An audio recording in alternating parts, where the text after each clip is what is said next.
Jadi pertanyaannya kalau kita dibandingkan dengan Allah itu seperti apa? Dan Bapak Ibu, Allah yang arasnya itu dibandingkan dengan langit ketujuh seperti melemparkan cincin ke dalam pasir. Allah Maha Agung. Dan kita yang tidak ada apa-apanya ini, tapi Allah mengatakan kepada kita, aku begitu mencintaimu. Masya Allah. Siapakah kita Bapak Ibu di sisi Allah Subhanahu wa taala? Nggak ada apa-apanya, ya. Nggak ada apa-apanya. Tetapi kita lihat di dalam Al-Qur'an betapa banyak isyarat-isyarat cinta Allah kepada kita. Aku begitu mencintaimu. Masya Allah. Ini adalah penjelasan dari Syekh Al-Alusi rahimahullah dalam tafsir Ruhul Ma'ani ketika menjelaskan tentang bagaimana kemahabesaran Allah Subhanahu wa taala. Masya Allah. Arasnya saja Bapak Ibu sekalian, ketika dibandingkan dengan langit ketujuh itu seperti melemparkan cincin ke dalam pasir. Berarti Allah ini besar nggak Bapak Ibu? Agung tidak? Itulah mengapa Allah Bapak Ibu sekalian menamakan dirinya, yang pertama menamakan dirinya adalah Al-Azim, Allah yang maha agung. Ya, Masya Allah. Baik. Kita lanjut Ibu dan Bapak dirahmati Allah. Syekh Wahid bin Salam bin Bal. Beliau punya kitab tentang Asmaul Husna ini 4 jilid ya. Judulnya Al-Ma'ani Al-Imaniyah fi Syarhil Asmaul Husna Ar-Rabbaniyah. Ya. Saya kebetulan ada di rumah Bapak Ibu kitabnya. Dia bikin sampai 4 jilid ya, menjelaskan tentang Al-Asma Al-Husna. Syekh Wahid bin Salam bin Bal ini ketika menjelaskan siapa Allah Al-Azim Bapak Ibu sekalian, ya. Siapa Allah Al-Azim? Secara bahasa Al-Azim itu kata beliau adalah Al-Azimu fi kulli syai' adomatuhu adomatun mutlakun. Jadi Allah ini Bapak Ibu yang maha agung dan keagungan itu mutlak itu, mengalahkan segala sesuatu. Keagungan Allah itu fi kulli syai', ya. Allah itu agung atas segala sesuatu yang keagungannya itu betul-betul Bapak Ibu mutlak. Yang disebut mutlak itu artinya Bapak Ibu sifat-sifatnya, zatnya, ya, perbuatannya, kehendaknya, irodahnya, itu semuanya adalah adomatun mutlakun. Semuanya itu agung. Ini penjelasan dari Syekh Wahid bin Abdul Salam bin Bal dalam kitab Al-Ma'ani Al-Imaniyah. Kemudian Ibu dan Bapak sekalian, sementara selain Allah, kata Syekh Wahid bin Salam bin Bal ini, selain Allah, asyai'u qad yakunu adimun fi janbi syai'in wa saghir fi janbi ghairihi. Nah, begini Bapak Ibu. Allah itu keagungannya mutlak, meliputi segalanya. Sementara manusia itu Bapak Ibu sekalian, dia memiliki keagungan di bidang tertentu dan tidak memiliki keagungan di bidang yang lain itu. Tidak ada manusia yang keagungannya mutlak Bapak Ibu sekalian. Seperti mutlaknya keagungan Allah Subhanahu wa taala, ya. Contoh begini kata Syekh Wahid bin Abdul Salam Al-Bali ini Bapak Ibu, manusia itu kalaupun agung hanya di bidang tertentu dan tidak memiliki keagungan di bidang yang lain. Contoh masalah keilmuan misalnya Bapak Ibu sekalian ya. Kita bisa menjadi spesialis di bidang tertentu, tapi tidak bisa menjadi spesialis di bidang-bidang yang lain.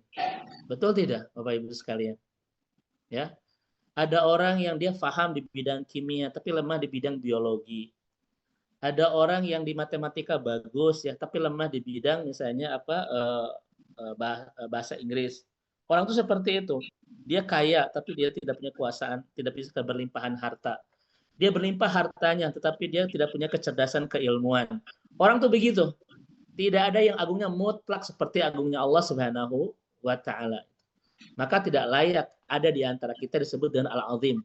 Karena Azim ini adalah nama untuk keagungan yang mutlak meliputi segalanya.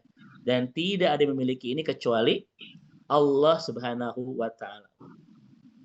Sementara manusia Bapak Ibu sekalian kuat di bidang tertentu, lemah di bidang yang lain. Ya begitu. Contoh, saya mau curhat Bapak Ibu sekalian. Saya ini memang sejak SD kan ikut sekolah agama juga, jadi sekolah 2 kali kan. Paginya sekolah SD, sorenya itu sekolah madrasah. Itu sampai Isya begitu. Maka ketika saya aliyah, kemudian ketika saya sanawi itu, kalau ilmu-ilmu Bu Tuti, kalau ilmu-ilmu agama tuh ya katakan 10 gitu. Tapi ketika matematika itu kadang 5, kadang 6. Jadi curhat ya. Saya tuh always bilang, memang salah satu kelemahan saya adalah matematika. Tapi anak saya sekarang, Bapak Ibu sekalian, itu ngambil jurusan ekonomi ya di TELU ya, di Telkom University. Berbanding kebalik dengan bapaknya. Artinya orang tidak bisa memiliki kekuatan secara mutlak. Dia kuat di bidang tertentu, lemah di bidang yang lain. Makanya kita lihat Bapak Ibu sekalian, kalimat Allah sangat indah sekali Bu Tuti. Ya. A'udzu billahi minasyaitonir rajim. Wa rafa'na ba'dahum fawqa ba'din darajatin liyattakhidha ba'duhum ba'dan sukhriyah. Sukhriyah. Wa rahmatu rabbika khairum mimma yazmun. Mari kita lihat di kalimat ini. Wa rafa'na ba'dahum fawqa ba'din darajat. Kami telah meninggikan sebagian mereka atas sebagian yang lain beberapa darajat. Ibu Neneng mohon ditutup, Bu Neneng mohon izin. Bu Neneng off dulu mikrofonnya. Baik. Dan kami tinggikan sebagian mereka atas sebagian yang lain darajat tuh. Jadi manusia itu Bapak Ibu begitu ya. Jadi ada yang miskin, ada yang kaya, ada yang kuat di ilmu ini, lemah di bidang tertentu. Ada yang kuat di bidang ini, lemah juga di bidang yang lain. Seperti itu manusia. Dan itu adalah sunatullah, ketetapan dari Allah yang berlaku dalam kehidupan manusia. Wa rafa'na ba'dahum fawqa ba'din darajat. Kami tinggikan sebagian mereka atas sebagian yang lain beberapa derajat. Untuk apa Bu Tuti? Lihat takhidha ba'dahum ba'dun sukhriyah. Ya. Agar sebagian mereka dapat mempergunakan sebagian yang lain. Agar saling membutuhkan. Saling simbiosis mutualisme Bapak Ibu sekalian. Ya. Makanya Bapak Ibu sekalian, sebetulnya kaya dan miskin ini sebuah ketetapan dari Allah Subhanahu wa taala. Allah tidak menciptakan kita semuanya kaya dan tidak menciptakan kita semuanya miskin. Wa rafa'na ba'dahum fawqa ba'din darajat. Ada yang miskin, ada yang kaya. Kenapa Allah menciptakan miskin dan kaya? Liyattahida ba'dahum ba'dan sukhriyah. Agar di antara mereka saling mempergunakan, saling membutuhkan, ya. Saling simbiosis gitu. Seharusnya begitu yang terjadi Bapak Ibu dalam kehidupan kita. Ketika Allah mengirodahkan ada yang miskin, ada yang kaya. Bukan sebaliknya. Terjadi kejenjangan sosial yang sangat jauh. Kaya itu takdir Allah, Bapak Ibu sekalian. Miskin pun ada orang-orang yang Allah miskinkan, nggak semuanya kaya. Kenapa? Lihat takhidha ba'duhum ba'dun sukhriyah. Agar tercipta kehidupan yang harmonis, saling melengkapi, saling membantu. Coba kira-kira Bapak Ibu, kehidupan ini akan berjalan dengan baik nggak kalau semuanya miskin? Tidak. Sebaliknya, kalau kehidupan ini diisi oleh orang-orang kaya, tidak akan terjadi sebuah keindahan Bapak Ibu. Nggak akan ada rumah, nggak akan ada jalan, nggak akan ada apapun. Kenapa? Karena semuanya dimodalkan dari orang-orang kaya, dikerjakan oleh orang-orang miskin. Itu. Betul tidak? Kalau kaya semua, kira-kira Bu Tuti ada nggak yang mau bikin rumah? Males kan? Bapak Ibu, rumah ini adalah hasil karya ribuan tangan-tangan orang-orang miskin itu. Kita saling membutuhkan. Dan seharusnya begitu. Ketika melihat sebuah perbedaan, harus tercipta sebuah keharmonisan dan namanya itu keharmonian seharusnya. Bapak Ibu coba kita lihat, ya, Masya Allah. Di negara kita kesenjangan sudah sangat terlihat. Kenapa Bapak Ibu? Karena banyak yang tidak sadar bahwa Allah menakdirkan miskin dan kaya itu untuk lihat takhidha ba'duhum ba'dun sukhriyah, untuk saling melengkapi, saling membantu, saling simbiosis tadi itu. Ya. Di kita yang miskin makin miskin, yang kaya itu makin makin kaya ya begitu. Padahal bukan seperti itu maksud Allah menakdirkan kehidupan manusia itu tidak seragam semuanya. Betul tidak Bapak Ibu sekalian? Ya. Nah ini makanya Ustadz, kenapa sih Allah tuh menakdirkan orang tuh ada yang miskin? Ya kalau kaya semuanya tidak akan terjadi kehidupan yang baik di dunia ini. Tidak ada yang mau bangun rumah, bangun jalan, karena semua keindahan yang kita bilang subhanallah atas karya-karya manusia di alam semesta ini, di bumi ini, semuanya hasil karya-karya orang-orang miskin, ya, atas suruhan orang-orang kaya. Nah ini Bapak sekalian ya. Maka seharusnya Bapak Ibu, miskin adalah sebuah ujian, mampu nggak dia bersabar? Kaya adalah sebuah ujian, mampu nggak dia bersyukur? Dan tanda syukur kata Ibnu Qayyim itu ada 4. Kalau Bapak Ibu tidak punya 4 tanda ini, kata Ibnu Qayyim, kita sedang tidak bersyukur kepada Allah Subhanahu wa taala. Ya. Ada 4 syarat seorang itu dikatakan syukur kepada Allah atas nikmat yang telah Allah berikan dalam kehidupannya. Ketika 4 syarat ini tidak ada di kehidupan kita, maka tidak layak kita disebut bersyukur kepada Allah. 1 Bapak Ibu sekalian. Syarat syukur kata Ibnu Qayyim adalah dzikru asma'illahi al-husna.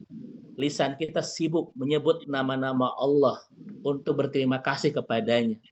Kita sibuk dengan kalimat alhamdulillah. Kita sibuk dengan kalimat terima kasih ya Allah, subhanallah, ya, walhamdulillah.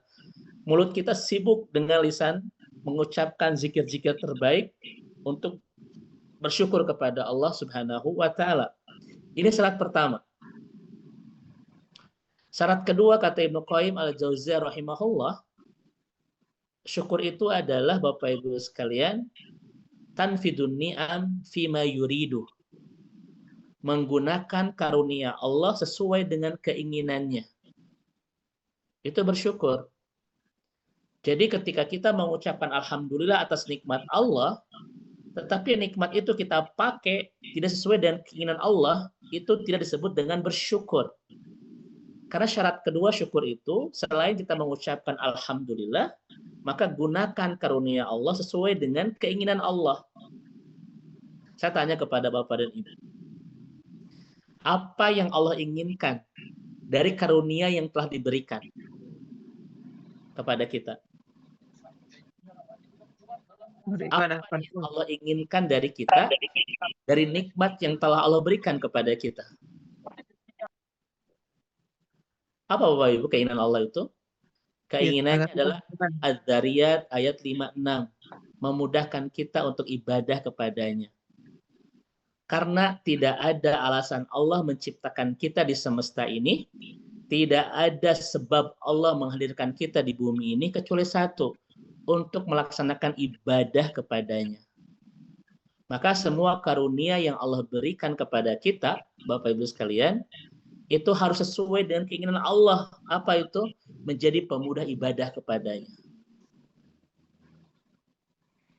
Itu Bapak Ibu. Makanya ketika harta yang kita dapatkan, kita bilang alhamdulillah Bu Tuti. Tetapi dipakai maksiat kepada Allah, dipakai poya-poya, dipakai hura-hura, dipakai ajang lebay-lebay, ajang pamer, ajang menunjukkan diri bahwa saya berhasil di hadapan orang. Itu Bapak Ibu tidak bersyukur kepada Allah. Ya. Coba Bapak Ibu kita lihat. Az-Zariyat ayat 56 bicara tentang kenapa Allah menciptakan kita untuk ibadah. Betul? Ayat 58-nya itu bicara Ar-Razzaq, Allah itu memberikan rezeki. Saya ulang. Bapak Ibu, Az-Zariyat 56 itu berbicara tentang Allah menciptakan kita untuk ibadah. Ayat 58-nya di Az-Zariyat Allah berbicara tentang Ar-Razzaq, Allah itu maha memberi rezeki. Dan begitulah Bapak Ibu suasana di dalam Al-Quran. Ketika Allah berbicara masalah rezeki, ayat sebelumnya, ayat setelahnya pasti ada kaitan soal ibadah. Pertanyaannya Bu Tuti, Ibu dan Bapak sekalian, sahabat surga, kenapa ketika Allah berbicara masalah rezeki dalam Al-Quran, ya di 123 ayat itu, ayat sebelumnya, ayat setelahnya, selalu ada ayat-ayat tentang berbicara masalah ibadah. Seakan-akan Allah yang mengatakan kepada kita, rizki sangat berkaitan dengan ibadah. Rizki sangat berkaitan dengan ibadah. Karena ketika Allah berbicara masalah rezeki, ayat sebelumnya atau ayat setelahnya ada kaitan terkait dengan ayat-ayat tentang ibadah kepada Allah. Maka kesimpulan kita, Bapak Ibu, rizki sangat erat hubungannya dengan ibadah. Maksudnya apa? Dua. Satu, kalau ingin memperluas rezeki, perbaiki ibadah. Itu yang pertama. Orang Bapak Ibu sering lupa tentang bab ini. Ya. Bapak Ibu, orang fokus memperbaiki rezekinya. Padahal yang rusak adalah ibadahnya itu. Ya sekalian ya. Orang kan sibuk banting tulang memperbaiki rezekinya. Padahal yang rusak adalah ibadahnya. Ya. Di luar sana banyak orang yang memaksimalkan untuk memperbesar rizkinya, tetapi menyempitkan pertemuan dengan sang pemberi rizkinya. Ada nggak Bu Tuti kayak begitu? Orang memperbesar, Bapak Ibu, memperbesar ikhtiar untuk memperluas rezeki, tapi memperkecil pertemuan dengan sang pemberi rezeki. Padahal, demi Allah, kelancaran rezeki kita sangat berkaitan dengan keindahan ibadah kita. Maka Bapak Ibu, ketika kita bicara rezeki, sebelum berbicara masalah metode, bagaimana cara mendapatkannya, bagaimana cara ininya, satu dulu, perbaiki dulu ibadah kita kepada Allah. Karena itu gerbang pertama untuk memperbaiki keran-keran rezeki dalam kehidupan kita. Kan orang Bapak Ibu sibuk memperbaiki rezekinya. Padahal yang rusak adalah ketaatannya kepada Allah. Padahal yang rusak adalah sholatnya kepada Allah. Padahal yang rusak adalah ibadahnya kepada Allah. Ya. Pak, sedang apa Pak? Saya sedang fokus untuk memperbaiki rezeki rumah tangga saya. Gitu ya. Tapi sholat berantakan Bapak Ibu ya. Ibadah nggak karuan, tilawah juga sama sekali tidak punya kesempatan. Ya. Dia salah. Orang yang serius memperbaiki rezekinya, dia akan mulai dari memperbaiki ibadahnya. Maka siapa yang memperbaiki rezekinya, tapi tidak memperbaiki ibadahnya, dia bukan serius memperbaiki rezeki, tapi pura-pura serius memperbaiki rezeki. Karena gerbang pertama, perbaikan rezeki adalah perbaiki sholatnya, perbaiki ibadahnya, perbaiki sedekahnya, dan lain sebagainya. Kenapa? Itulah salah satu penjelasan di dalam Al-Quran, kenapa ayat-ayat rezeki sangat berkaitan dengan ayat-ayat ibadah. Itu yang pertama, Pak Ibu sekalian. Ya. Maka siapa yang saat ini sedang bersungguh-sungguh ingin memperluas keran-keran rezeki, maka satu dulu, perbaiki dulu ibadah dia kepada Allah. Itu yang pertama. Yang kedua, Ibu dan Bapak sekalian, kenapa ketika Allah berbicara masalah ayat-ayat rezeki, ayat-ayat sebelumnya, ayat-ayat sudahnya, ada kaitan terkait dengan masalah ibadah. Karena yang kedua, Pak Ibu, tujuan Allah menciptakan kita apa tadi Bu Tuti? Untuk beribadah. Ibadah. Dan Allah berikan rezeki untuk memudahkan kita melaksanakan tujuan itu. Paham Bapak Ibu sekalian? Jadi Allah itu ketika ngasih rezeki, abasan, bukan tanpa maksud, bukan tanpa tujuan. Tetapi Allah ingin kita semakin mudah membangun ketaatan kepadanya. Tujuan utama Allah menciptakan kita adalah ibadah. Kalau ke sarananya apa namanya? Rezeki. Maka pakailah sarana itu sesuai dengan keinginannya. Apa itu? Mempermudah ibadah kita kepada Allah. Itu Bapak Ibu sekalian. Ya. Makanya apa kata para ulama kita? Si'atur rizq laisa minal khairat in lam yajid ta'ah ilallah. keberlimpahan rezeki kita tak pantas disebut dengan kebaikan kalau tidak semakin menambah ketaatan. Karena memang Allah memberlimpahkan rezeki untuk semakin memperindah ketaatan. Itulah yang disebut dengan kebaikan. Jadi kebaikan itu keberlimpahan yang membuat kita semakin indah dalam ketaatan. Karena rezeki yang Allah berikan kepada kita memang dimaksudkan untuk semakin memudahkan ketaatan kita. Paham Bapak Ibu sekalian ya? Tapi di luar sana Pak, banyak orang yang sibuk ngurus rezeki sampai lupa untuk beribadah kepada Sang Pemberi rezeki. Gara-gara ngejar kantor, sampai lupa sholat berjamaah di masjid, sholat subuh.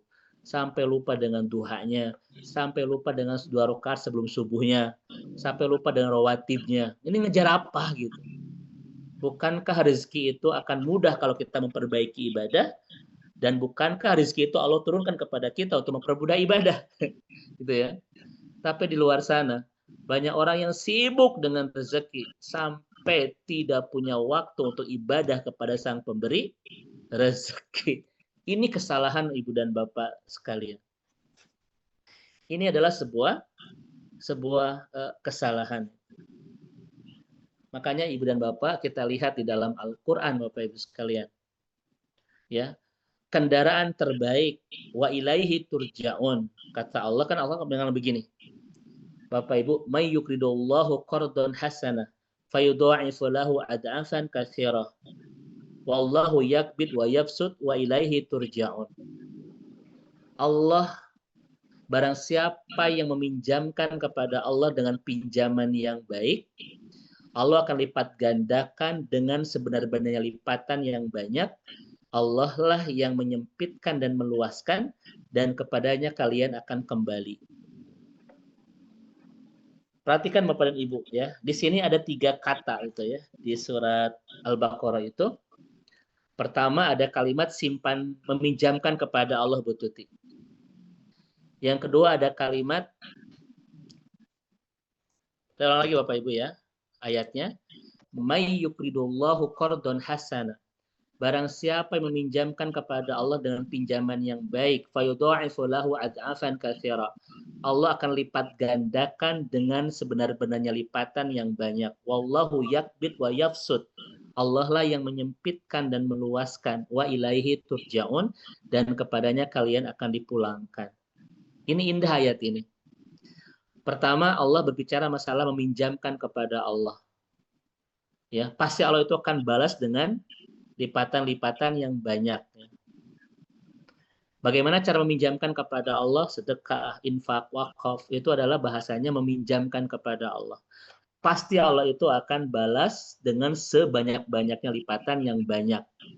Makanya kata Nabi Bu Tuti, mana qasad sadaqatun minma. Tidak ada harta yang berkurang gara-gara kita bersedekah. Setelah itu Allah bicara apa?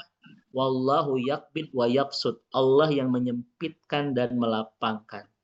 Bapak Ibu, kenapa setelah berbicara masalah meminjamkan kepada Allah, Allah menyebut menyempitkan dan melapangkan?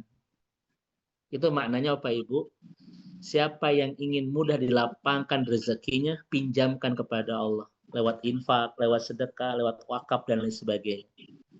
Dan barang siapa yang sulit meminjamkan kepada Allah, dia sedang merencanakan untuk banyak kesempitan dalam rezekinya. Itu Bapak Ibu sekalian. Ya. Maka meminjamkan kepada Allah itu seni melapangkan rezeki yang sempit. Jangan dulu menunggu lapang untuk meminjamkan kepada Allah. Segeralah kita pinjamkan kepada Allah dalam keadaan sempit, karena meminjamkan kepada Allah itu seni melapangkan yang sempit. Paham Bapak Ibu ya? Selalu kita akan menemukan banyak kesempitan ketika kita sulit untuk meminjamkan kepada Allah harta yang kita miliki itu. Kalaupun kita meminjamkan kepada Allah, apapun dihitung-hitung ya, paling kecil, sisa dari rezeki kita. Makanya wajar kita sering mengalami kesulitan dan kesempitan dalam masa rezeki. Karena cara terbaik memperluas rezeki adalah pinjamkan kepada Allah. Kenapa? Karena Allah mengatakan fi kulli sumbulatin mi'ata habba. Dari 1 rupiah yang kita pinjamkan kepada Allah, Allah balas fi kulli sumbulatin mi'ata habba, 700 kali lipat. Dan itu Al-Qur'an, Bapak Ibu. Allah tidak akan pernah berdusta dengan firman-Nya. Makanya coba lihat di orang-orang yang tidak mudah berinfak, tidak mudah wakaf, di orang-orang yang ketika wakaf pun, ketika infak pun, harta sisanya selalu menemukan kesulitan dalam kesempitan dalam kehidupannya. Itu sekalian ya. Itu Al-Qur'an. Makanya Ustadz, saya pengen rumah tangga lapang, anak-anak juga saroleh, ya, anak-anak juga sukses. Hati saya tenang, Mbak. Gimana caranya? Pinjamkan harta kita kepada Allah. Allah akan melapangkan, Bapak Ibu sekalian. Dan itu janji Allah dalam Al-Qur'an. Ya. Saya ulang kembali, Bapak Ibu.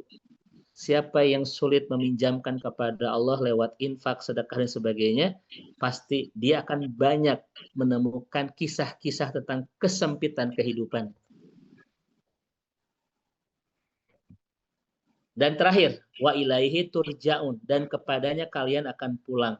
Pertanyaan saya, Bu Dr. Dele, ketika Allah berbicara masa simpan pinjamkan kepada Allah, setelah itu Allah berbicara masalah kesempitan dan kelapangan, ditutup dengan kata wa ilaihi turja'un, dan kepadanya kita akan pulang. Ini menunjukkan, kata ulama, kendaraan terbaik kita untuk pulang ke surga itu apa? Jadi tidak harta baik kendaraan yang membuat kita bisa pulang gitu. Ini ayatnya. Saya ulang Bapak Ibu ya, tidak benar kalimat orang mengatakan harta tidak bisa dibawa mati kan? Kan kita sering dapat begini kalimatnya.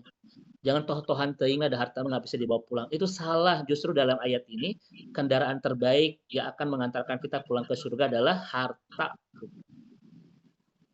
Ustadz, bagaimana caranya agar harta kita itu menjadi kendaraan terbaik kita pulang? Pinjamkan kepada Allah. Nah, itu Bapak Ibu ayatnya.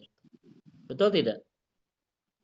Maka Bapak Ibu, ketika harta kita mengantarkan kita pulang ke surga, keluarkan dan jangan dihitung. Namun ketika harta kita tidak mengantarkan kita ke surga, jangan keluar sedikit pun. Saya ulang Bapak Ibu ya.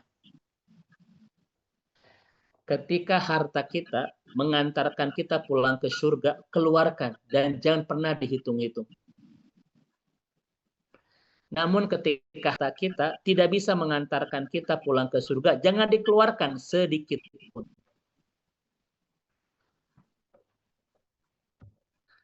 Kenapa Bapak Ibu?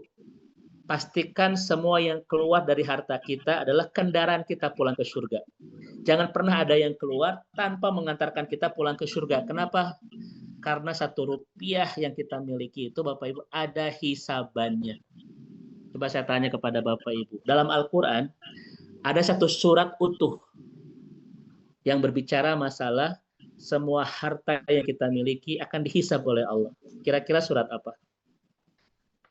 Saya yakin Bapak Ibu sudah hafal suratnya karena Allah letakkan surat ini di juz 30 yang disebut dengan juz amma. Kalau ada yang belum hafal, inna lillahi wa inna ilaihi raji'un. Kira-kira surat apa Bapak Ibu sekalian? Al-Kautsar bukan, Ustaz? Bukan Al-Kautsar. At-Takatsur. Nah, itu betul ya, betul Bu Lina, At-Takatsur. Ya. Sama-sama gitu lah. Itu sesuatu utuh Bapak Ibu ya, yang berbicara masalah semua nikmat yang Allah berikan dalam kehidupan kita, tidak ada yang gratis, semuanya akan dihisab. Apa yang kita beli, apa yang kita simpan di rumah, pakaian kita, semuanya itu ada hisabannya. Hati-hati Bapak Ibu sekalian ya. Jangan beli untuk dia dipakai, bahkan dipakai dalam ketidakbaikan, karena semuanya akan menjadi saksi hisaban kita kelak di akhirat. Jadi Ustadz, saya tidak boleh beli tas banyak, boleh, tapi pastikan tas yang kita beli itu semuanya adalah Bapak Ibu jalan kebaikan kita, agar ketika tas-tas itu bersaksi di hadapan Allah, semua kisah mereka adalah tentang cerita kebaikan kita. Ya. Jadi boleh Bapak Ibu beli tas, kalau bisa bawa ke pengajian tuh 5, 10 Bapak Ibu. Pak Agar Ustadz tadi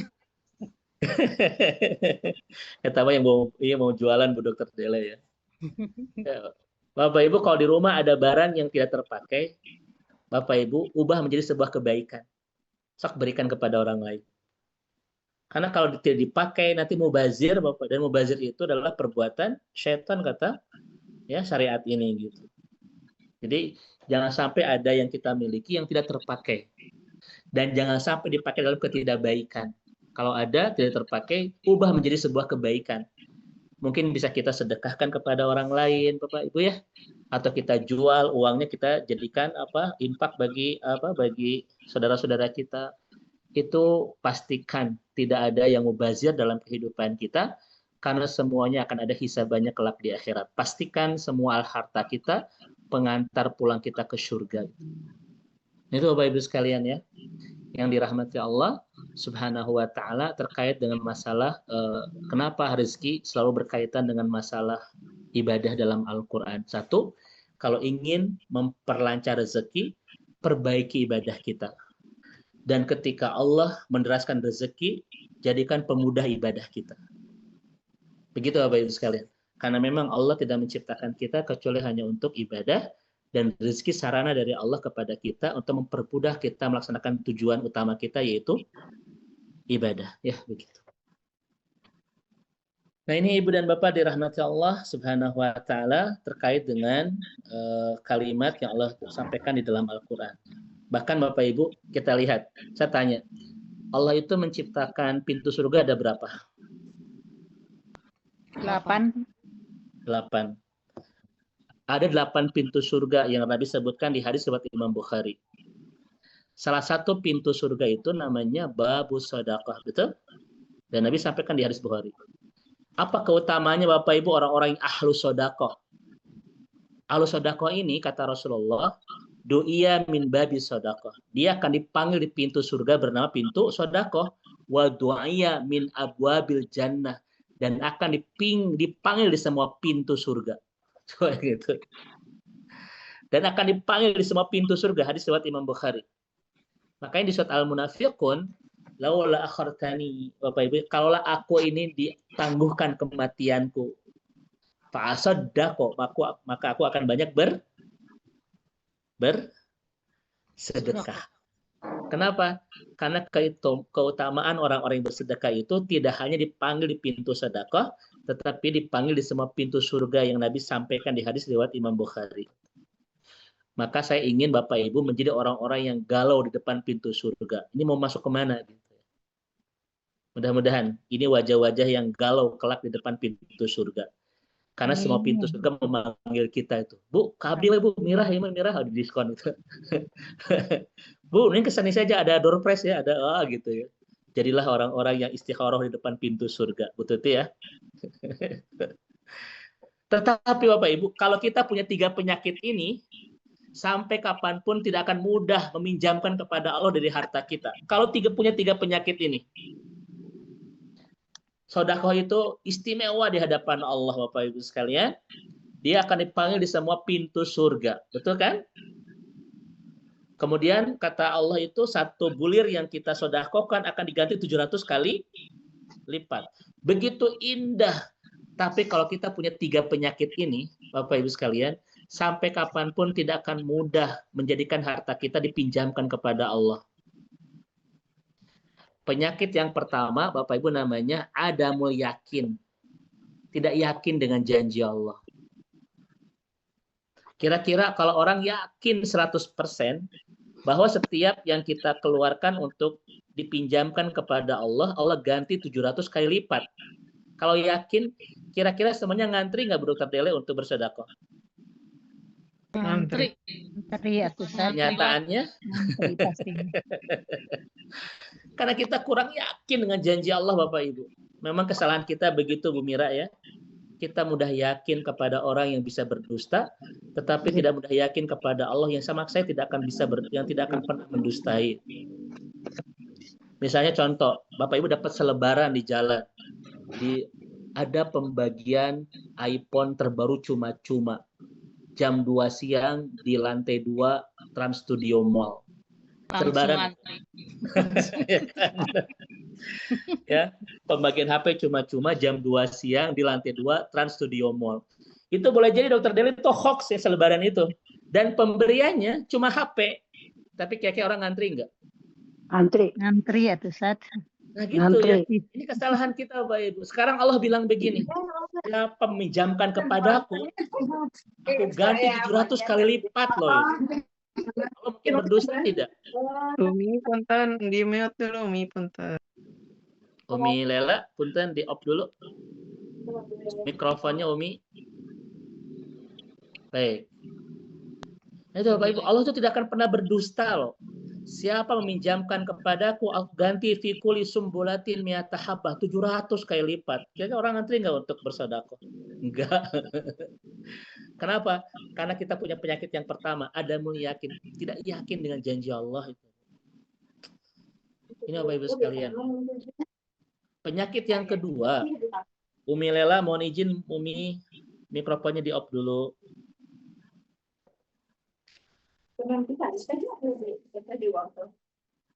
Umi di off dulu. Nah, begitu.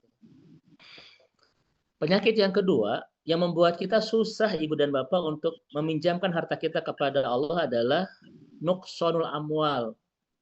Karena kita Bapak Ibu menyangka ada yang berkurang dari harta kita. Padahal Nabi mengatakan mana qasat shadaqatun min mal. Tidak ada harta kita yang akan berkurang ketika kita pinjamkan kepada Allah. Makanya kan ada Dokter Mira ya, suami pulang dari Jumatan tuh baed aja. Ditanya sama istrinya, ayah kenapa baed pulang Jumatan? Tadi ayah ngenceleng gede teuing.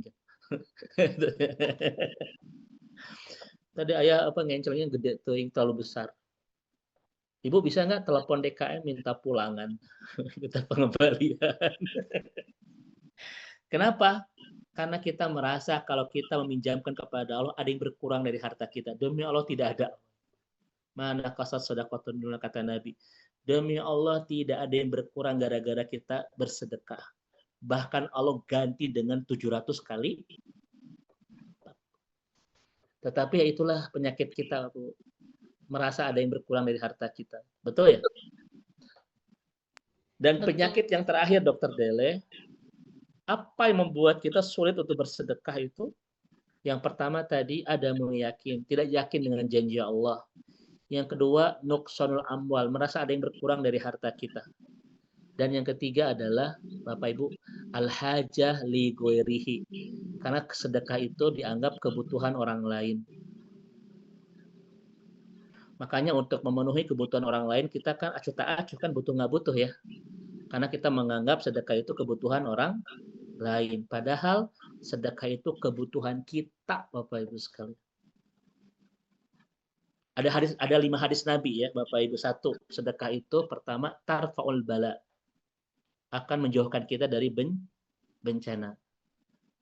Ya. Yang kedua ya adalah yaghfirud dzunub, akan membersihkan semua dosa-dosa kita. Yang ketiga Bapak Ibu sekalian akan menyembuhkan segala penyakit-penyakit kita. Yang keempat, memberkahkan dan melimpahkan harta kita. Dan yang kelimanya, menaikkan derajat kita di surga. Kira-kira kita butuh tidak dengan 5 hal ini? Butuh. Dan 5 hal ini hanya bisa kita dapatkan ketika kita bersedekah, meminjamkan kepada Allah. Maka sedekah itu kebutuhan kita, bukan kebutuhan orang lain. Kira-kira kalau kebutuhan kita diprioritaskan nggak Bapak Ibu? Kalau kebutuhan buat sendiri diprioritaskan kan? Kenapa sedekah menjadi tidak prioritas? Karena kita merasa bukan kebutuhan kita, tapi kebutuhan orang lain. Tidak. Allah mengatakan apa dalam Al-Quran? Wa anfiqu fi sabilillah wa la tulqu biaidikum ila tahluka. Bersedekahlah, berinfaklah dan jauhi kebinasaan. Allah pakai dalam satu ayat. Berinfaklah dan jauhilah dirimu dari kebinasaan. Kenapa infak dan kebinasaan dipakai dalam satu ayat Bapak Ibu? Karena Allah yang mengatakan kepada kita cara untuk menjauhkan hidup kita dari bala, ya, dari segala bentuk yang membinasakan adalah memperbanyak sedekah itu. Harta itu Bapak Ibu, harta itu itu memang fitrahnya itu ya keluar. Kalau tidak dikeluarkan untuk membahagiakan orang lain, pasti akan kita keluarkan untuk menyembuhkan musibah-musibah kita. Paham Bapak dan Ibu ya? Memang harta itu begitu Dokter Dele ya. Kalau tidak kita keluarkan untuk membangun kebahagiaan di hidup orang lain, pasti akan kita keluarkan untuk mengobati musibah-musibah hidup kita.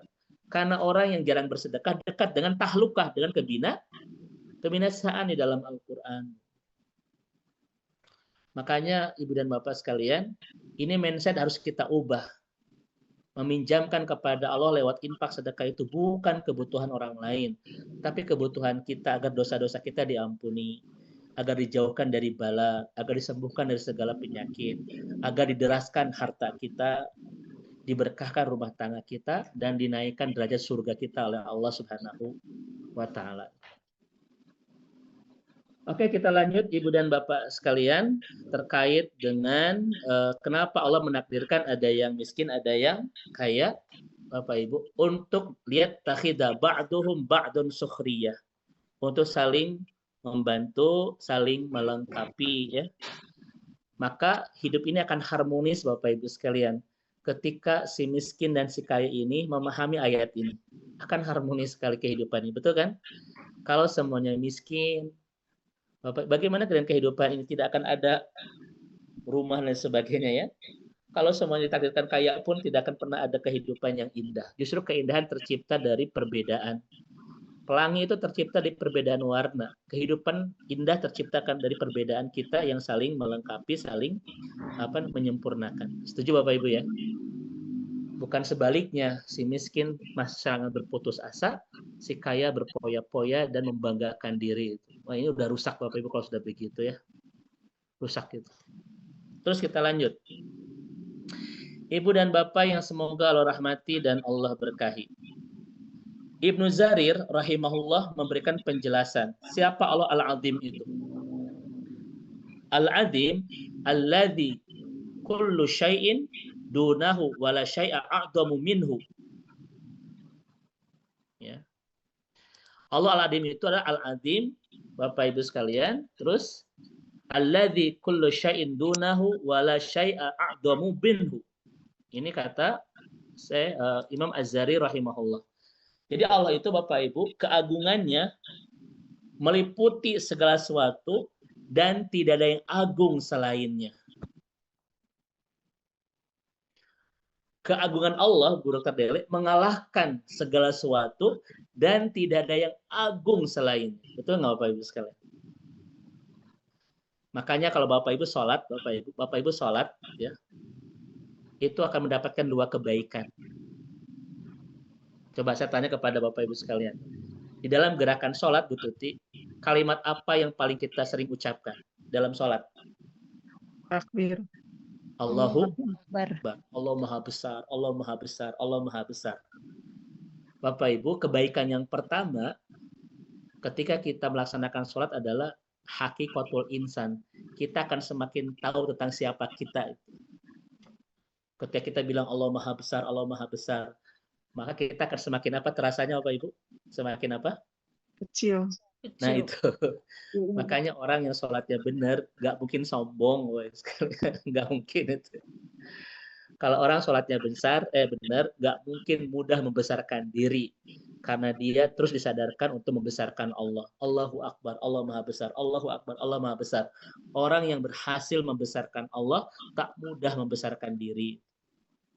Makanya kebaikan pertama Bu Dr. Dele dari sholat adalah hakikatul insan. Kita semakin tahu ukuran kita yang sebenarnya. Kecil Bapak Ibu sekalian. Karena yang besar siapa tadi? Allah. Dan ciri orang yang sombong itu biasanya Bapak Ibu sholatnya nggak benar. Tetapi yang jadi masalah Bapak Ibu, ada yang sombong dengan sholatnya. Gitu ya. Alhamdulillah Ustadz tadi saya sudah tahajud, nikmat sekali. Gitu sekalian. Ya, sampai nulis status di Facebook begitu ya. Alhamdulillah tadi di sepertiga malam saya melaksanakan tahajud, nikmat sekali. Tidak ada nikmat selain tahajudku tadi. Fabi ayyi ala'i rabbikuma tukadziban. Gitu ya. Wa'iyadzubillah. Ini apa Bapak Ibu ya? Kalau orang sholatnya benar, kebaikan ini akan muncul. Kebaikan pertama, hakikatul insan. Dia akan semakin tahu tentang ukuran dia yang sebenarnya. Tak mungkin dia itu mudah membesarkan diri. Karena sholatnya mengajari dia untuk terus membesarkan Allah. Allahu Akbar. Allah yang maha besar. Allah yang maha besar. Allah yang maha besar. Allah yang maha besar. Itu kan Bapak Ibu, OTW tahajud. Sudah terjadi. Atau begini Bu Dewi ya, jangan dulu telepon sedang di rakaat kedua dalam tahajudku, sudah gitu. Baik Bapak sekalian. Ya. Dan ciri orang yang sholatnya berantakan Bapak Ibu, selalu mudah menyombongkan dan apapun yang dia miliki. Sombong dengan hartanya, sombong dengan kecantikannya, sombong dengan jabatannya. Ini tanda orang yang nggak benar sholatnya. Dia akan menyombongkan apapun yang dia miliki dalam kehidupan. Ya. Kenapa? Karena orang yang gagal membesarkan Allah akan mudah membesarkan diri. Maka semakin berhasil kita membesarkan Allah, tak akan mungkin kita membesarkan diri. Karena selain Allah tidak ada yang besar. Ini kebaikan pertama kalau sholat kita betul-betul benar. Yang kedua Bapak Ibu sekalian, kebaikan yang kedua, ketika sholat kita ini benar, Bu Dr. Dele, yang kedua adalah apa? Tasgirul masail fi hayatina. Nah itu. Tasgir al-masail fi hayatina. Kita mudah mengecilkan masalah-masalah hidup. Coba saya tanya kepada Bapak Ibu. Tadi siapa yang besar itu? Yang agung itu? Allah. Dan tidak ada yang agung selain Allah. Tidak ada yang besar selain Allah. Termasuk masalah-masalah hidup kita pun tidak ada yang besar. Karena yang besar itu hanya milik Allah. Makanya Bu Dr. Dele, orang yang sholatnya benar, dia tidak akan sering mengatakan, wahai Allah, aku punya masalah yang besar. Tapi dia akan mengatakan, wahai masalah, aku punya Allah yang maha besar. Gitu. Kalimatnya akan begitu ya.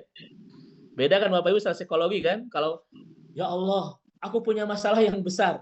Nah, itu kan beda dengan wahai masalah. Aku punya Allah yang maha besar. Beda kan? Nah, orang yang sholatnya benar, itu tasgir masail fi hayatin. Dia akan mudah mengecilkan masalah kehidupannya. Makanya Bu Dr. Dele, orang yang sholatnya bagus, selalu punya pertahanan yang hebat ketika dihadapkan ujian. Kenapa? Karena dia merasa nggak ada yang masalah yang besar.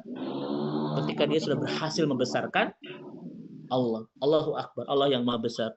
Allah yang maha besar. Semakin dia terus membesarkan Allah, maka dia pun akan merasa tidak ada yang besar selain Allah, termasuk masalah-masalah hidupnya itu. Makanya, Bapak Ibu sekalian, orang yang sholatnya terjaga punya pertahanan yang hebat ketika menghadapi banyak ujian. Kenapa? Karena dia merasa nggak ada yang besar, kecuali Allah. Maka lihat, orang yang sholat yang berantakan, tahajudnya nggak karuan, selalu berisik ketika diuji sekecil apapun. Kan orang itu kadang ujiannya sama, tapi berisiknya tidak berbeda, kan begitu. Ributnya berbeda. Ada orang yang ujiannya sama, tapi Bapak Ibu ada yang tetap senyum, bututi ya, ada yang tetap tegar, ada yang sudah mulai rudet, ada yang sudah mulai berkeluh kesah, ada yang sudah ya Allah, aku tidak mampu dengan semua ini. Ada yang udah bilang begitu. Kenapa Bapak Ibu? Karena daya kesabarannya dan lapisan keimanannya itu berbeda. Orang-orang yang sholatnya bagus selalu punya pertahanan yang kuat dan hebat ketika digempur dengan banyak persoalan dalam kehidupan. Itu makanya Allah mengatakan wasta'inu bisabri wassalat. Minta tolonglah kepada sabar dan sholat. Bapak Ibu, kenapa sabar dan sholat dipaketkan dalam satu ayat? Orang kalau ingin kuat daya kesabarannya, perbaiki sholatnya. Selalu memiliki daya kesabaran yang bagus di orang-orang yang memperbaiki sholat. Dan jangan bermimpi daya kesabaran kita bagus kalau berantakan sholatnya. Ustadz, bagaimana supaya kita memperbaiki sholat kita? Maka punyalah kesabaran. Karena sholat butuh kesabaran. Ini kait berkelindan. Kalau ingin kuat daya kesabarannya, perbaiki sholatnya. Kalau ingin memperbaiki sholatnya, Anda harus punya kesabaran. Karena sholat itu kan sehari berapa kali? Dan itu memang butuh kesabaran. Ya, begitu. Baik Ibu dan Bapak, saya lanjut sedikit lagi Bu Tuti ya. Nah, makanya Ibu dan Bapak yang dirahmati Allah Subhanahu wa taala, ya. Kita akan lihat di sini, Pak.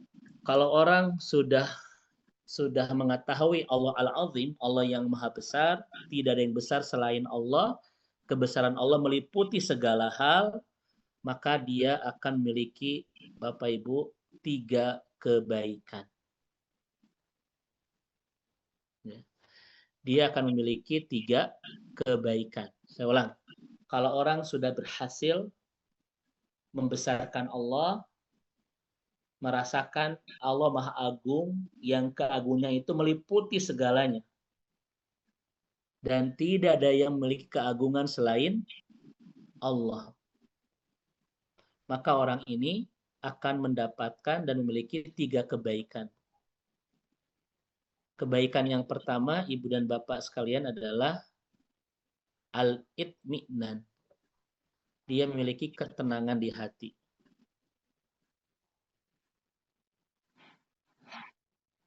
Dia akan memiliki ketenangan di hati.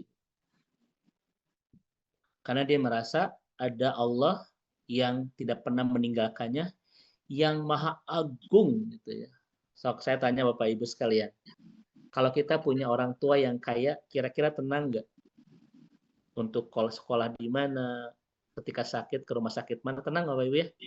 Tenang. Maka semakin orang tua kita kaya, semakin tenang menjadi anaknya itu. Sekarang rasakan, setenang apa hati kita punya Allah yang agung, Bapak Ibu. Setenang apa? Yang semua innallaha ala kulli syai'in qadir, Bapak Ibu sekalian, yang kekayaannya tak terbatas, yang mencintai kitanya melintas batas, yang Maha Agung. Kita punya orang tua semakin besar namanya, semakin tenang perasaan kita. Orang tua kita misalnya Bu Dr. Dele adalah sultan, memiliki sekian triliun, bla bla. Kita makin tenang kan sebagai anak ya. Sekarang setenang apa kita punya Allah sekalian. Agung gitu ya, Masya Allah. Makanya kata Syekh Rotib An-Nablusi, dokter, semakin besar Allah di hati kita, maka semakin bahagia kita di kehidupan ini. Siapa yang Bapak Ibu menanamkan keagungan Allah di perasaannya, maka dia akan memekarkan kuncup kebahagiaan di kehidupannya. Kullama 'azama Allahu fi qalbik, kullama 'azama sa'adah fi hayatik. Semakin besar Allah di hati kita, maka semakin tumbuh kebahagiaan di kehidupan kita. Rasakan Bu Dr. Dela ya, kita dibersamai Allah yang Maha Agung itu sok setenang apa sekalian. Makanya kan saya pernah ngasih contoh Bapak Ibu ya. Kalau pengeluaran maksimalis, pemasukan minimalis misalnya. Kan suka sedih ya. Pemasukan minimalis Bu Tuti, tapi pengeluaran maksimalis gitu ya. Pasti kita akan sedih. Cara untuk tidak sedih adalah Bapak Ibu, jangan melihat apa yang kita miliki, tapi lihatlah apa yang Allah miliki buat kita. Agung Bapak Ibu. Masya Allah. Saya Dr. Dele ketika menerapkan teori ini, maka betul-betul memberikan ketenangan itu. Saya tidak melihat apa yang saya miliki. Betul-betul saya punya Allah. Buat saya yang sangat agung itu udah mencukupi segalanya. Ya. Maka semakin kuat keagungan Allah di hati kita, semakin bahagia kehidupannya akan kita rasa. Yang kedua Pak Ibu, kebaikan yang kedua yang akan kita dapatkan kalau kita sudah berhasil mengagungkan Allah dalam hidup kita adalah kuwatul i'timad ilaihi. Semakin kuat kebergantungan kita kepadanya. Nah, semakin kuat kebergantungan kita kepadanya. Betul nggak Pak Ibu? Allah itu yang punya segalanya, yang menyediakan semua kebutuhan kita, Bapak Ibu, yang kekayaannya itu tidak pernah terbatas, bla bla bla. Kira-kira kita makin kuat gak bergantung kepadanya? Kan orang itu kan makin kuat, dia akan menjadi tempat sandaran orang kan begitu ya? Orang yang makin kaya itu akan menjadi tempat sandaran orang, karena orang-orang yang lemah itu selalu bersandar kepada yang kuat, Bu Dokter Deli. Makanya kenapa kita harus menjadi mukmin yang kuat, agar kita menjadi sandaran banyak orang yang lemah, Bapak Ibu sekalian. Kan kata Rasulullah, Bapak Ibu, al-mu'minul qawi khairun wa habu ilallah minal mu'minid dhaif. Mukmin yang kuat itu lebih Allah cintai dan lebih baik. Kenapa? Karena orang semakin kuat akan semakin sandaran bagi orang-orang yang lemah. Dan kata Rasulullah, khairunas anfa'hum linnas, sebaik-baik manusia yang paling bermanfaat bagi yang lain, kan begitu. Makanya ketika kita makin memahami Allah itu agung, kita akan makin bergantung, makin kuat bersandar kepadanya. Betul nggak Ibu dan Bapak? Nah begitu ya. Ini yang kedua. Kemudian yang ketiga, Bapak dan Ibu sekalian, ketika semakin sadar Allah itu Maha Agung dalam kehidupan kita, saya tanya Bapak Ibu, kita akan semakin taat ya kepadanya? Akan semakin taat nggak Bapak Ibu? Semakin taat Bapak Ibu. Kita semakin kecil di hadapannya, akan semakin mudah melaksanakan perintah sami'na wa ata'na itu Bapak Ibu. Kenapa? Karena yang memerintahkan kita adalah Allah yang agung, pemilik alam semesta ini Bapak Ibu. Ketika menyuruh kita itu, kita akan makin mudah untuk menaatinya. Bapak Ibu, kita makin kecil, Allah itu Maha Agung, pasti kita tidak akan mudah untuk menolak segala perintahnya. Makanya kata para ulama, Bapak Ibu, bentuk kesombongan terbesar kepada Allah adalah dengan tidak menaatinya. Itu bentuk kesombongan kepada Allah. Seakan-akan tanpa Allah dia bisa, betul kan? Seakan-akan tanpa Allah dia survive, seakan-akan tanpa Allah dia mampu, Bapak Ibu sekalian. Itu bentuk kesombongan. Makanya orang-orang yang sombong, cirinya Bapak Ibu, orang-orang yang tidak mudah bertaat kepada Allah. Kenapa? Karena dia merasa tanpa Allah dia bisa gitu loh. Buat apa saya ibadah? Saya sendiri bisa dengan ilmu saya, dengan ini dan itu sebagainya. Padahal seorang mukmin itu la haula wala quwata illa billah, meyakini tidak ada daya dan upaya selain dari Allah, maka dia akan makin mudah ibadah kepada Allah Subhanahu wa taala. Itulah 3 kebaikan yang kita dapatkan dari nama Allah Al-Agung. 1, makin tenang hidup bersama Allah. 2, makin kuat bersandar kepada Allah. 3, makin merasa kita ini sangat kecil di hadapan Allah, sehingga kita mudah melaksanakan ibadah karena perintah dari Allah yang Maha Agung. Bu Tuti, saya tidak bisa menjelaskan akhir karena waktu ya.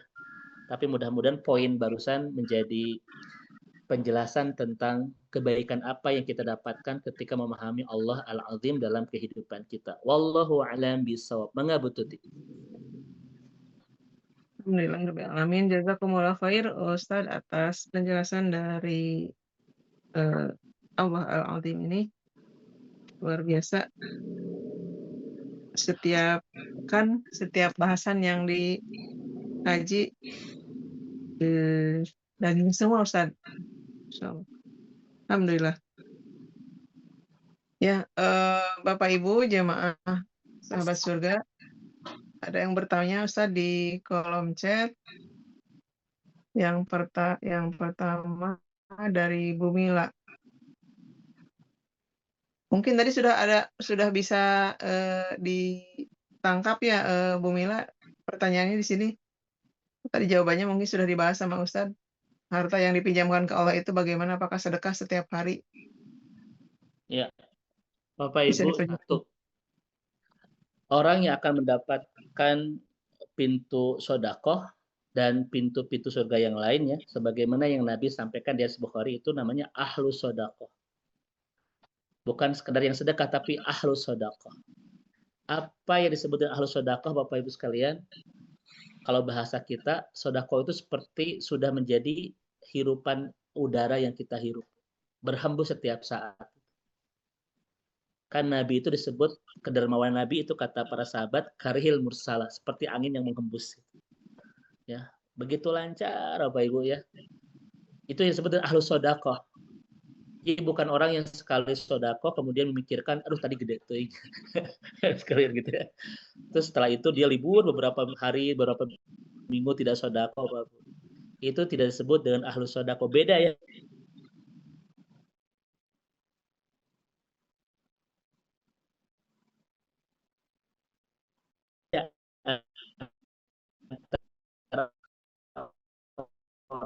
Ibu sekalian. Dia begitu mengalir ya hartanya itu untuk kebaikan sesama. Itu namanya ahlu sedekah. Apakah setiap hari? Kata Nabi, kullu ma'rufin sedekah. Setiap kebaikan itu adalah sedekah. Dan kita harus senantiasa ada dalam kebaikan. Ya, makanya memang sedekah harus setiap hari, dan sedekah nanti pada akhirnya tidak selalu harta kan Bapak Ibu ya. Kata Nabi, senyuman itu adalah sedekah. Kata-kata yang baik adalah sedekah. Kebaikan adalah sedekah. Nabi sampaikan di banyak hadis tentang terkait bab itu. Artinya sedekah itu harus seperti hembusan napas. Ya, karena kebaikan itu semuanya sedekah, dan hidup kita harus senantiasa ada dalam kebaikan. Ya. Karena kata para ulama, kalau hidup kita tidak ada dalam kebaikan, pasti ada dalam keburukan. Karena tidak ada orang yang ada di selain dua tempat itu, baik dan buruk. Makanya terus kita maksimalkan dalam kebaikan, karena kalau kita tidak dalam kebaikan, pasti ada dalam keburukan. Nah begitu ya. Itu mungkin Bu Tuti. Wallahu a'lam bishawab.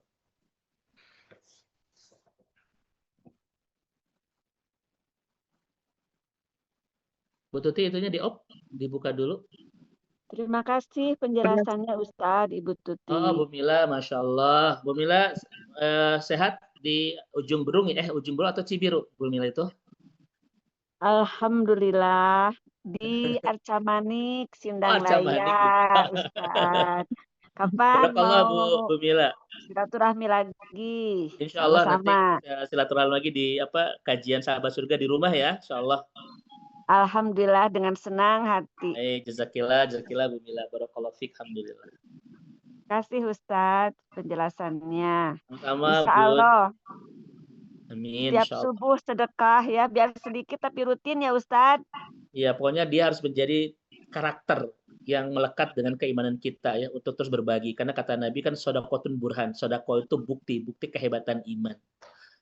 Wallahu a'lam bishawab. Assalamualaikum. Salam Ustaz. Waalaikumsalam. Silakan Ibu. Bu Hansi boleh bertanya Bu Tuti, Ustaz? Mangga silakan Bun. Ya, Silakan, saya ini newbie ya di sini ya. Baru ya. Alhamdulillah saya bisa tersambung ke sini. Alhamdulillah, Ya, barakallahu fiik. saya mau bertanya Ustadz, itu Ustadz itu daging semua ya penjelasannya. Tadi itu gimana ya caranya Ustadz menghadapi seseorang, atau mungkin bisa juga kita pelakunya, atau mungkin juga orang lain. Dia itu dermawan, dia bermanfaat buat kita, tapi di sisi lain dia tuh membuat kita nggak nyaman. Ya mungkin dengan kedudukannya itu, dengan sedekahnya itu gitu. Jadi bermanfaat dalam artian bagaimana Bun? Ya maksudnya dengan pemberiannya itu dia merasa kita itu di bawah dia gitu. Memang di dalam Al-Quran sudah disampaikan kan, kita tidak boleh memberi kepada orang bil adza, dengan menyakiti ya. Itu sudah diancam oleh Al-Quran. Menyakiti ini kan polanya tadi Bunda ya, bisa merendahkan kita atau di-post atau dipoto gitu ya. Saya sudah memberikan santunan kepada fakir miskin contoh gitu ya. Itu namanya kata Al-Quran bil adza, memberikan sesuatu tapi dengan menyakiti, dan itu sudah diancam oleh Al-Quran. Sudah diancam oleh Al-Quran. Pertanyaannya bagaimana Bunda? Bagaimana cara kita menyampaikan pesan kepada beliau? Beliau tuh udah bagus dari satu sisi, tapi sayang nih, ibarat orang menulis, dia udah menulis kebaikan, kemudian dia menghapusnya deh. Iya, dengan bil adza tadi ya, dengan menyakiti yang memberi ya, dengan cara mungkin merendahkannya dan lain sebagainya begitu ya. Kita kan maksudnya sayang kepada dia, aduh udah bagus tuh, tapi iya, yang jatuh karena itu gitu, karena merendahkan. Baik, jazakallah Ibunda. Memang pada akhirnya semua pintu masuk ya untuk memperbaiki seperti ini, kata para ulama, al-fahmu, pahamkan pertama gitu ya, pahamkan. Dan kita sampaikan juga peringatan-peringatan dari Nabi terkait dengan adab bagaimana cara kita memberi kan begitu. Kan tidak boleh memberi itu kita dengan menyakiti orang yang dikasih dan sebagainya ya. Itu sudah kita sangat-sangat paham. Maka caranya Bunda, tawasau bil haq, tawasau bisab. Kita harus menyampaikan kepada orangnya agar kebaikan dia tidak terhapus ya dengan hal-hal yang menyakiti mustahik ya yang diberinya itu. Sampaikan Bun. Kalau misalnya berat menyampaikannya, tidak harus kita bicara kan. Kita bisa mengadakan sebuah kajian, berbicara masalah itu, dan kita berharap orang itu bisa hadir dalam kajian itu, yang menyampaikan adalah ustadz yang bisa dia dengar, misalnya gitu. Itu lebih efektif daripada kita bicara khawatir menyinggung, kan begitu ya. Khawatir terkesan menggurui. Tetapi ini harus kita lakukan, Bun, al-fahmu. Kita pahamkan dia. Boleh jadi ilmunya belum cukup, kan begitu ya. Boleh jadi pemahaman agamanya masih belum memadai terkait dengan bab itu. Belum tahu tentang etika dan akhlak, bagaimana cara memberi, kan. Khawatir ilmu-ilmu ini belum sampai. Maka kita harus menyampaikan ilmu-ilmu itu. Ustadz, saya mah takut menggurui, takut tersinggung. Nggak usah kita yang ngomong. Nggak usah kita yang bicara. Kalau bisa biar efektif, biarkan orang yang dia dengar yang bicara itu. Ya mungkin sekelas ustadz dan lain sebagainya. Dan adakan sebuah kajian. Misalnya dia itu misalnya anggota DKE, anggota komplek. Ya kita kajian-kajian komplek. Atau anggota keluarga. Kita bikin acara kajian keluarga. Selalu ada upaya kita bisa memberikan al-fahmu kepada orang tanpa harus menggurui dan lain sebagainya. Tapi ini harus disampaikan, Bun. Karena kalau kita membiarkan dia, itu dosa kitanya juga. Ya kan? Membiarkan orang yang berdosa itu sama seperti kita melakukan sebuah kemaksiatan kepada Allah. Dan kita punya kewajiban untuk tawasau bil haq, tawasau bisab. Kan begitu. Caranya bagaimana? Nah, itu metode ya. Bagaimana caranya supaya tidak menyinggung dan lain sebagainya. Apalagi dia sudah baik begitu ya. Jangan sampai ketika kita sampaikan malah dia berhenti kebaikan. Bagaimana cara menyempurnakan kebaikan dia agar menjadi pahala yang terus menjadi amal jariah, memang harus disampaikan ilmunya. Dan itu saya yakin Bunda bisa melakukan itu tanpa kita harus bicara ya. Mungkin ada kajian khusus yang dihadirkan ibu ini agar kebaikan dia lengkap ya. Begitu. Wallahu a'lam bishawab. Ya, cukup menjawab ya mungkin Ibu Warsil. Ya, insya Allah. Ya. Butuh waktu ya. Baik, barakallah Bu, Bunda hadir di Sahabat Surga. Semoga kita selalu bisa bersama di kajian setiap akhir pekan insya Allah. Ya, saya memanfaatkan momen ini Ustaz. Amin, barakallah fiik Bunda. Salam buat keluarga besar. Ya. Mangga, Bu. Satu lagi mungkin ya, karena waktu. Boleh. Ibu Rini dipersilahkan, mangga. Baik, Assalamualaikum warahmatullahi wabarakatuh. Waalaikumsalam warahmatullahi wabarakatuh. Silakan, Bun. Ustadz, menyambung tadi tentang tamsil dari pinjaman kepada Allah itu, yang ingin ditanyakan, apakah ada kaitannya dengan kalimat janganlah menjual ayat-ayatku dengan harga yang murah, wala tashtaru bi ayatina samanan qalila. Itu saja. Ya, terima kasih Ustadz. Assalamualaikum warahmatullahi wabarakatuh. Baik. Kalau kita lihat penjelasan para ulama kita ya terkait wala tashtaru bi ayatin qalila itu berbicara tentang kita itu menjual agama demi kepentingan dunia ya, begitu. Demi hal-hal yang murah, dan ini banyak contoh ya gitu. Tanpa saya harus sampaikan contoh-contohnya karena sering nampak dalam kehidupan kita. Betapa banyak orang yang menjual ayat-ayat Allah dengan harga yang murah ya, mempolitisir pemahaman ayat ya, kemudian juga mendukung kezaliman dengan menghadirkan dalil yang memang itu kadang dalilnya tidak pemahamannya keliru, kan begitu, suka banyak kan begitu ya. Itu atau ada kepentingan dunia di balik kita menyampaikan pesan-pesan Allah itu. Jadi banyak orang yang menjual akhirat untuk membeli dunia kan begitu ya. Itu sama qalila dan harga yang murah. Harga yang murah itu dalam artian ulama sepakat itu dunia. Jadi jangan sampai kita menjual ayat-ayat Allah itu hanya untuk dunia kan begitu. Pemahamannya seperti itu. Makanya dari sini kan nanti banyak kasus ya. Boleh nggak kita membayar ustadz yang kita undang gitu ya? Boleh nggak orang yang ngebimbing Al-Quran kita bayar? Itu nanti berkaitan dengan ayat itu. Karena disangkanya itu adalah masuk dalam jangan menjual ayat-ayat Allah dengan harga yang murah gitu ya. Padahal itu pemahaman yang memang harus kita luruskan. Begitu. Tetapi dengan tamsil tadi memang kita tidak menemukan kaitan ya Bunda ya yang disebut dan meminjamkan kepada Allah itu. Kenapa Allah menggunakan kata pinjam? Kata para ulama, karena manusia itu sulit mengeluarkan harta, maka Allah menyebut kata pinjam. Orang yang bakhil ketika dipinjami, ada kemungkinan dia itu akan ngasih. Karena kalau meminjam kan pasti ada pengembalian. Apalagi pengembaliannya besar kan. Orang pelit saja itu akan mudah untuk meminjamkan. Kalau bahasanya mungkin barang siapa yang infak bla bla, orang bakhil itu akan sulit untuk mengeluarkannya hartanya untuk Allah. Padahal harta dia itu kan pemberian Allah. Makanya Allah dengan lembut menggunakan kata yuqridullahu qardon hasana. Kenapa? Sesuai dengan karakter manusia yang sulit mengeluarkan harta untuk orang lain. Kan kecenderungan manusia itu sulit, Bun. Mengeluarkan hartanya untuk orang lain itu sulit. Makanya Allah menggunakan kata yukrid qardon hasana, pinjamkan. Karena orang yang pelit pun akan mungkin meminjamkan. Karena pinjaman itu sesuatu yang akan kembali, kan begitu. Bahkan mungkin kembalinya akan lebih besar.